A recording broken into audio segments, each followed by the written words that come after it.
terang di atas tulang, anak udang masih tuba. Dalam kitab ada dilarang perbuatan haram jangan dicuba. Assalamualaikum dan salam sejahtera. Nama saya Sarah Aisyah. Saya berumur 9 tahun. Hobi saya adalah bermain badminton.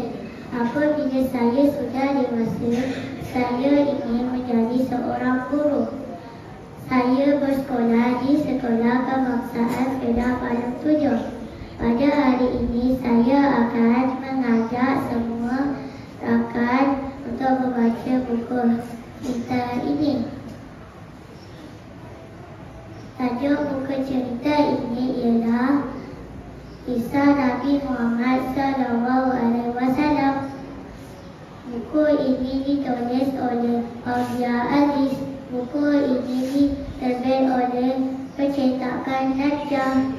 Buku cerita ini mempunyai 16 buku surat. Akhir sekali saya ingin mengajak semua rakan untuk membaca buku ini kerana buku ini menarik